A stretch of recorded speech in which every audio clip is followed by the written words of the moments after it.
오늘 말씀은 신명기 말씀입니다. 신명기 29장 27절에서 29절까지의 말씀입니다. 신명기 29장 27절에서 29절까지의 말씀 읽어드리겠습니다. 이러므로 여호와께서 이 땅을 향하여 진노하사 이 책에 기록된 모든 저주대로 재앙을 내리시고 여호와께서 또 진노와 분한과 크게 통한하심으로 그들을 이 땅에서 뽑아내사 다른 나라에 던져보내심이 오늘날과 같다 하리라. 오묘한 일은 우리 하나님 여호와께 속하였거니와 나타난 일은 영구히 우리와 우리 자손에게 속하였나니 이는 우리로 이 율법의 모든 말씀을 행하게 하심이니라. 아멘. 오늘 이 말씀을 중심으로 진노 중의 긍휼, 마지막 네 번째 시간입니다. 숨겨진 긍휼이라는 제목으로 함께 말씀을 나누겠습니다. 혹은 또 오묘한 긍휼, 이렇게 이야기해도 괜찮습니다. 신명기 말씀은 여러분 모세의 고별 설교와도 같은 말씀입니다. 모세는 이 신명기에서 계속해서 무엇을 말씀하시냐면 하나님의 율법을 잘 지키라, 하나님의 말씀을 잘 지키라, 이렇게 촉구하십니다. 그러면서 나오는 것이 그 유명한 신명기에, 우리 신명기를 읽어보신 분들이라면 아실 테지만 그 복과 저주의 선포입니다. 하나님은 이스라엘에게 복과 저주를 선포하라고 모세에게 명령하십니다. 그런데 그냥 하는 게 아니에요. 하나님은 굉장히 드라마틱하신 분이에요. 그런 구성을 갖고 계신 분입니다. 6개 지파를 세우십니다. 6개 지파를 또 이쪽에 세우십니다. 그리고 6개 지파를 어디에 세우냐면 그리심산에 세우고 나머지 6개 지파를 에발산 위에 세우라고 하십니다. 여러분, 이 그리심산과 에발산은 나란히 붙어있는 산인데 그 세겜이라는 골짜기를 사이에 두고 나란히 붙어있어요. 특별히 이 두 산은 사막형 지형을 갖고 있기 때문에 나무가 없는 민둥산입니다. 거의 나무가 없어요. 그래서 어떻게 하냐면 거기서 소리를 크게 지르면 막힘이 없이 골짜기를 울려서 소리가 증폭이 됩니다. 딱 보면 아시겠지만 마치 영화관 같이 돼 있어요. 극장 같이 돼 있어요. 말 그대로 자연이 만들어낸 천연 극장과 같은 지형입니다. 그러니까 설교하기 좋고 이야기하기 좋은 곳이죠. 그러니까 하나님이 그 두 곳에 탁 세운 거예요, 사람들을. 그리고 모세가 이제 그리심산에 오릅니다. 그럼 나머지 6개 지파가 축복의 메시지를 듣겠죠? 6개 지파는 에발산에서 그 소식을 듣습니다. 내용은 너무 간단합니다. 어떤 메시지를 하냐면 그리심산에서 하는 선포는 이거예요. 하나님의 말씀을 잘 들으면 하나님께서 너희를 축복하실 것이다. 너무 간단하죠. 들어가도 복을 받고 나와도 복을 받고 성읍에서도 복을 받고 들에서도 복을 받고 너희의 광주리와 떡반죽 그릇 위에도 복을 받을 것이다. 복을 받을 것이다. 복을 받을 것이다. 복을 받을 것이다. 그리심산에서 계속해서 복을 받을 것임이 선포됩니다.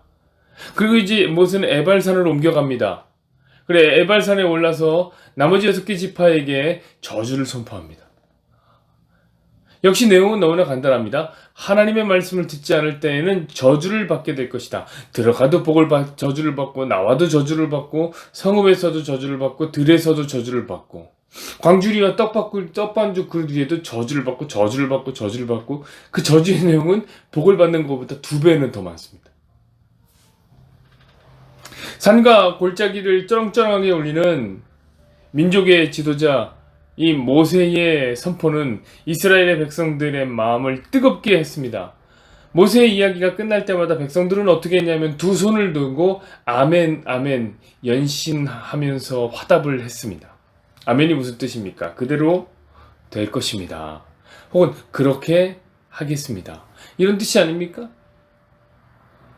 그러니까 백성들이 아멘 아멘을 외치면서 의지를 더 굳게 다졌습니다. 어떤 의지입니까? 하나님 말씀만 하십시오. 우리에게 하나님 말씀하시면 우리가 다 들어버리겠습니다. 우리가 다 그대로 하겠습니다. 이런 의지를 굳게 다졌던 거예요. 여러분, 이것은 굉장한 장관이었을 거예요. 200만의 이스라엘 백성들의 아멘 소리는 심장을 전율케 하는 울림이 있었던 그런 장관이었을 겁니다. 마치 전쟁터에 나가기 전에 전열을 정비하는 군인들처럼 소리를 지르고 그들은 구호를 외쳤습니다. 군인들이 어떻습니까? 누구든지 나타나기만 해봐라고 막 부숴버리겠다라는 어떤 강인한 결의, 이런 결의를 아멘 소리에 담아서 이스라엘 전역이 울리고 있었습니다. 진정 하나님의 말씀 한마디도 땅에 떨어뜨리지 않고 지킬 기세가 오늘 이 에발산과 그리심산에서 선포되어지는 아멘 소리와 함께 보였단 말이에요.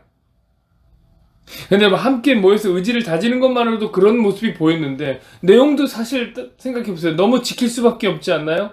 지키면 엄청난 복을 받게 되고, 지키지 않으면 무서운 저주를 받게 된다. 뭐 안 지킬 이유가 뭐가 있습니까? 의지 자체도 막 으쌰으쌰 이렇게 가는데, 내용도 너무 지킬만한, 바보가 아니고는 뭐 지키죠 이거 뭐. 거기 모여있는 이스라엘 중 누구도 오늘 하나님의 말씀을 나는 안 지켜야 되겠는데 생각한 사람이 없었습니다. 마치 우리처럼, 우리도 말씀 받을 때는 그렇게 하잖아요. 이 말씀대로 한번 살아보겠습니다. 그렇게 각오하는 것처럼 오늘 모여있는 모든 사람들이 그렇게 생각했어요. 그러니까 모든 것이 의지도 그렇고 함께 하는 그런 어떤 구호도 그렇고, 그리고 내용도 그렇고 모든 것이 이스라엘로 하여금 하나님의 말씀을, 율법을 지킬 수밖에 없게 몰아가고 있었던 중이에요. 그러나 여러분, 그때는 몰랐던 이야기가, 그때는 아무도 몰랐던 이야기가 앞으로 이스라엘에게 펼쳐졌던 것입니다. 이스라엘은 그때부터 본격적으로 하나님의 말씀을 어기기 시작합니다. 그토록 아멘 아멘을 외쳤던 사람 중에 하나님의 말씀을 제대로 지킨 사람이 한 명도 없습니다. 여러분, 진짜 숫자적으로 한 명도 없습니다.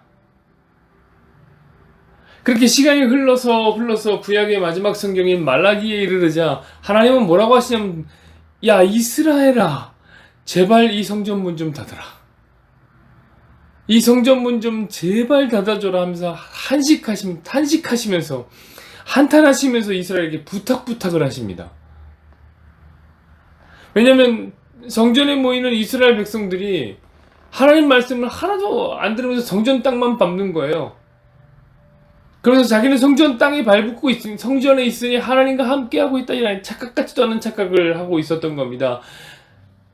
그래서 결국 오늘의 본문의 말씀이 나중에 미래에 가서 실현이 되게 됩니다. 어떤 말씀이 27절, 28절 말씀 보세요. 이러므로 여호와께서 이 땅을 향하여 진노하사 이책이 기록된 모든 저주대로 재앙을 내리시고, 여호와께서 또 진한과 분노와 크게 통한하심으로 그들을 이 땅에서 뽑아내사 다른 나라에 던져 보내심이 오늘날과 같다 하리라. 여러분, 사실 이때는 이거 저 말씀 지키지 않으면 이렇게 될 것이다 라는 얘기였어요. 근데 이게 실제로 된 거예요. 하나님의 말씀을 지키지 못한 이스라엘에게 저주가 임한 거예요. 실제로 하나님은 이스라엘 백성들을 이스라엘의 땅에서 뽑아내버립니다. 그리고 어디로 보내요? 다른 나라, 바벨로니아 나라에 던져버린 거예요. 그 뒤로도 이스라엘은 계속 이리 치이고 저리 치이는 역사를 살아내게 됩니다. 이유는 단 하나죠. 하나님의 말씀을 듣지 않았기 때문입니다. 사랑하는 여러분, 이런 것이 바로 하나님의 백성들의 삶입니다. 우리가 하나님의 백성이라는 것은요, 하나님의 왕으로 모시고 산다는 얘기예요. 그분이 왕이 우리 백성이에요. 그분이 우리의 왕이므로 그분의 주권을 인정하기 위해서 우리는 무엇을 하냐? 하나님의 말씀을 들어야 합니다. 그분의 주권은 말씀을 통해서 이루어집니다. 만약 그런데 말씀을 안 듣는다? 그렇다면 그는 누구의 백성입니까? 하나님의 주권을 인정하지 않으면서 어떻게 하나님의 백성이라고 말할 수 있겠습니까? 그분이 왕이 아닌데 그분의 백성이라고 말할 수는 없는 겁니다. 그러니 말 안 듣는다고 해서 다른 나라에 던지는 것이, 어떻게 보면 우리가 이렇게 생각할 수 있어요. 야, 뭐 그렇게 과도한 징벌을 자기 말 안 듣는다고 그렇게 막 갖다 버리고 그럴 수 있냐? 그런 얘기가 아니에요. 어떤 사람은 하나님이 자기 말 안 듣는다고 이스라엘을 다른 나라에 팔아넘기는 것을 보며 하나님은 피도 눈물도 없는 냉혈한이다, 이렇게 생각하시는 분들도 있더라고요. 그래서 자기한테도 그럴까봐 걱정이 되는 거예요. 내가 하나님 말씀 안 듣고 그럼 나를 그렇게 다른 나라에 버리고 나를 진노 가운데 머물게 하면 어떡하지? 걱정이 된대요. 저는 그런 분들 보면 말하고 싶어요. 아니, 말을 잘 들을 생각을 해야지. 말을 잘 될 생각부터 해야지. 난 말 안 들어도 난 사랑을 받아야 되는 존재거든요. 뭐 그런 얘기를 합니까? 여러분, 말씀을 안 들으면 그냥 그게 다른 나라 백성인 거예요. 하나님 나라 백성이 아니라는 거예요. 그럼 하나님이 책임질 이유가 없지 않습니까? 자기 백성이 아닌데 왜 책임집니까? 그런 의미에서 오늘 이스라엘은 스스로, 그러니까 하나님이 버린 게 아니에요. 하나님이 그들을 너는 내 백성이 아니야 내친 게 아니라 하나님 왕으로 인정하지 않기 때문에 스스로 하나님의 백성이길 포기한 겁니다. 그들이 말씀을 듣는 일을 포기했을 때 바로 그런 일이 생기는 거예요. 자, 이 이야기가 저는 온 세상이 충격을 받을 이야기라고 생각합니다. 왜냐면 자칭 하나님의 선민이라고 자랑스럽게 소리를 지르는 이스라엘이, 우린 하나님의 말씀을 듣는 하나님의 백성들이라고 말하는 이스라엘이 어떻게 돼서 넘어가요? 하나님의 말씀을 듣지 않아서 다른 나라에 넘겨진 겁니다. 이게 충격을 받을 일이 아니에요? 그렇게 자기들은 하나님 말씀을 잘 지킨다고 하면서 다른 나라 사람들을, 이방 사람들을 그냥 개같이 여기던 이스라엘 사람들이 그 하나님의 말씀을 듣지 않아서 다른 나라에 넘겨진 거예요. 여러분, 어떤 사람도 그렇게 될 거라고 예상한 사람이 없어요. 온 세상이 이 이야기를 들으면 조롱할 이야기입니다. 어이구, 저것들 그냥 그럴 줄 알았다. 이 조롱은 조롱할 이야기예요. 여러분, 이스라엘은 자신들이 이럴 줄 알았을까요? 적어도 이스라엘 백성은 자기들이 말씀을 못 지켜서 다른 나라에 삼켜질 거라고 생각하지 못했을 거예요. 그런 생각을 해본 적이 없어요. 왜냐면 그들은 다윗의 위가 영원할 거라고 생각했고, 이스라엘은 결코 망하지 않는다는 굳은 신념이 있었습니다. 그런 믿음이 있었습니다. 그러니 이스라엘을 비롯해서 전 세계가 놀랄 이야기가 오늘 성경 속에서 벌어진 것입니다. 특히 이 이야기를 역사라고 하는 이야기로 수직의 개념으로 쭉 펼쳐낸다면 역사를 통틀어서 제일 놀랄 사람들이 누구겠습니까? 오늘의 이야기가. 저는 그렇게 생각해요. 이스라엘이 다른 나라에게 팔려 넘어갔다 하나님 말씀을 듣지 않아서 이 이야기에 가장 놀랐을 사람들은 오늘 본문 속에 나오는 모세에게 복과 저주의 메시지를 들었던 이스라엘 백성들일 거라 생각이 들어요. 그들이 너무 놀랐을 거예요. 아멘 아멘을 합창했던 이스라엘 백성은 절대로 우리에게 그런 미래가 찾아올지 몰랐을 겁니다. 왜요? 그들은 하나님 말씀을 얼마든지 지킬 수 있다고 생각했으니까 다 달라 이거예요. 지켜버리겠다. 아멘. 무슨 말씀만 하면 아멘 이렇게 했다니까요. 그런데 그들에게 찾아올 미래는 매우 암울했던 겁니다. 사랑하는 여러분, 그럼 하나님은 어땠을까요? 우리 하나님 편에서 한번 생각해 봅시다. 하나님도 이스라엘의 이야기를 듣고 놀랐을까요? 내 백성이 내 말을 안 들어서 다른 나라에 팔려가다니, 이야, 이스라엘 이놈들, 내가 너희들은 그럴 줄 몰랐다. 그렇게 지킬 수 있다고 아멘 아멘 하더니만 결국에는 이 꼴을 내는구나. 이 사단을 내는구나 이놈들. 하나님 들으셨을까요? 아니죠. 만약 그랬다면 하나님은 전지하신 하나님이 아니겠죠. 모든 것을 아신다고 그랬는데 하나님 나도 몰랐다 이러면 하나님 전지하지 않으시죠? 여러분, 하나님은 이스라엘이 이 복과 저주라는 길 중에, 이 복과 저주라는 산들 가운데에 이 저주의 길을 에발산을 선택할 줄 알았어요. 그들이 에발산의 전기를 받을 줄 알고 계셨습니다. 우리 한번 오늘 본문은 29장인데 그 뒤에 31장 신명기로 가봤으면 좋겠어요. 제가 여러분의 이해를 돕기 위해서 쉬운 성경을 가져왔습니다. 31장 15절부터 20절까지 말씀 한번 잘 들어보세요. 여호와께서 성막 입구 구름 기둥 가운데 나타나셔서 모세에게 말씀하셨다. 너는 곧 죽게 될 것이다. 그러나 네가 죽은 다음에는 이 백성이 들어가 살 그 땅에서 이방신을 섬기고 나를 잊어버릴 것이며 내가 그들과 세운 계약을 어길 것이다. 그러면 내가 그들에게 노하여 그들을 저버리고 외면할 것이니 그들은 멸망당할 것이다. 많은 재앙과 환란이 그들에게 밀어닥치면 그들은 자기들의 하나님인 내가 그들과 함께하지 않기 때문에 이 모든 일이 그들에게 일어난 것을 깨닫게 될 것이다. 그들이 다른 신을 섬기고 악을 행함으로 내가 그들을 외면해 버릴 것이다. 이제 너는 이 노래를 기록하고 이스라엘 백성이 가르쳐 부르게 하여 그들에 대한 내 경고가 되게 하라. 내가 그들의 조상들에게 약속한 대로 기름지고 비옥한 땅으로 그들을 인도한 후에 그들이 배불리 먹고 편안히 살게 될 때에 그들은 다른 신을 섬기고 나를 멸시하며 나와 맺은 계약을 어길 것이다. 여러분, 하나님 다 알고 계셨습니다. 하나님은 이스라엘의 결론을 이미 알고 있는 거예요. 저는 이런 것을 볼 때 우리가 안다는 것이 마냥 좋은 것이 아닌 것 같아요.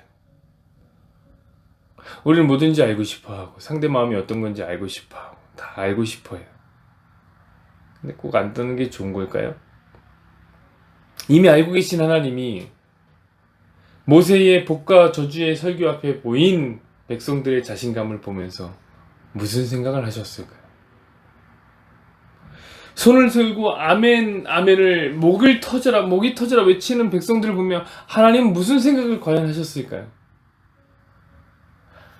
저는 생각만 해도 마음이 불편해집니다. 내 모든 것이 알려져 있는 상대방이 나의 암울한 미래를 알고 있는데 그 앞에서 자신감을 드러낸 내 모습을 이거 어떻게 부끄러워서 어떡하죠? 어겨질 언약을 알면서 하나님과 언약을 맺으시는 하나님은 과연 어떤 기분이었을까? 하나님 이스라엘과 언약을 맺고 있는데 이놈들 어길 줄 알고 있어요. 저라면 이렇게 생각할 거예요. 야, 어차피 어겨질 건데 뭐 이거. 뭔가 회의적이고 염세적이고 그래서 냉소적인 기분으로 언약을 체결했을 것입니다. 여러분, 우리 하나님도 그러셨을까요? 여러분, 그럼 얼마나 슬퍼요. 사실 오늘날도 그런 거 아닙니까? 성도들은 계속해서 하나님과 언약 관계를 맺어가는 거예요. 우리들은 늘 어떻게 말씀드리냐면 하나님의 말씀을 따르겠다라고 기도합니다. 하나님, 제가 그렇게 말씀을 따르며 살겠습니다. 이렇게 하나님과 언약을 맺는 거예요. 그런데 그렇게 기도하는 성도들을 보시면서 하나님이 그렇게 싸늘한 반응을 보이신다면 냉소적이고 회의적으로 어차피 안 될 건데 뭐 저는 너무 슬플 것 같아요. 저는 그런 반응 자체가 심판이라고 생각합니다. 기대감이 없는 거예요. 서로에게 기대감이 없는 사이, 이런 관계는 그 자체로 심판입니다. 그게 무슨 의미가 있죠? 그게 저주요 진노 아닙니까? 하나님이 자신의 백성과 그런 사이라면, 그렇게 서로에게 기대감이 없는 사이라면 이게 얼마나 슬픈 일입니까, 여러분? 그러나 사랑하는 여러분, 우리 하나님은 그런 마음으로 계약을 맺는 분이 아닙니다. 비록 우리 하나님은 다 알고 계시지만 오늘 본문에서 계약을 맺으시는 하나님은 사실 아무에게도 말하지 못할 놀라운 기쁨이 있었습니다. 하나님의 가슴속을 뜨겁게 하는 그 비밀스러운 이야기가 하나 있었습니다. 오묘하고 신묘막측한 언약이, 이것은 서로에게 맺어지는 게 아니라 하나님 편의 일방적인 언약으로 존재하고 있었습니다. 그게 무엇이냐, 29절을 한번 보시죠. 오묘한 일은 우리 하나님 여호와께 속하였거니와 나타난 일은 영구히 우리와 우리 자손에게 속하였나니 이는 우리로 이 율법의 모든 말씀을 행하게 하심이니라. 이거 아마 모세도 무슨 말인지 몰랐을 거예요. 오묘한 일은 우리 하나님께 속하였거니와, 여러분이 오묘한 일이 하나님의 가슴을 뛰게 만드는 언약이었습니다. 모든 세상에 감추어두었던 가장 아름다운 보석을 하나님은 지금 준비하고 계십니다. 그것이 무엇이냐, 바로 하나님이 하나밖에 없는 아들 예수 그리스도. 사랑하는 내 백성들아, 나는 너희가 나와의 언약을 못 지킬 것을 이미 알고 있다. 그러나 나는 오늘 너희와 언약을 맺는다. 그것은 너희를 기대하기 때문이 아니다. 내가 너희 모르게 준비한 이 오묘한 언약을 기대하는 마음으로 나는 이 언약을 맺고 있는 것이다. 이 언약은 내 아들 예수가 너희 대신에 나와의 언약을 지킬 것이라는 그 오묘한 이야기. 나는 그 아름다운 예수가 세상에 드러나는 그 순간을 무척이나 기대하고 있단다. 내 아들이 내 백성을 저희 죄에서 구원할 날, 그날을 기대하는 마음으로 이 언약을 맺는 것이다. 자, 이것이 하나님의 기도였습니다. 언약을 지키지 못하는 이스라엘은 심판과 저주 속에 머물러야 하지만 하나님은 그 심판 속에서도 긍휼하심이 넘치는 비밀 하나를 준비하고 계셨던 겁니다. 오묘한 비밀, 숨겨둔 긍휼. 그것이 우리의 구세주 예수님입니다. 사랑하는 여러분, 이제 그 예수라는 오묘한 비밀은 우리에게 밝혀졌습니다. 그리고 그 예수가 우리를, 성도들을 송두리째 끌어 안았습니다. 그래서 저는 하나님의 모든 심판 속에서라도 우리 성도들은 두려워할 필요가 전혀 없다. 그렇게 말하고 싶습니다. 그 오묘한 긍휼하심에 우리가 속해 있기 때문에 그렇습니다. 우리는 여러분 진노에 속한 사람들이 아닙니다. 우리는 긍휼에 속한 사람입니다. 오늘도 여러분 그 은혜에 감사하시면서 살아가시는 저와 여러분이 되기를 바랍니다. 그리고 하나 더, 우리는 알지만 아직도 그 오묘한 비밀을 비밀로 갖고 있는, 그 비밀을 모르는 자들에게 그 예수 복음이 전해지기를 소망해 봅니다. 함께 기도하시죠. 여호와는 내게 복을 주시고 너를 지키시기를 원하며 여호와는 그의 얼굴을 내게 비추사 은혜 베푸시기를 원하며 여호와는 그 얼굴을 내게로 향하여 드사 평강 주시기를 원하노라.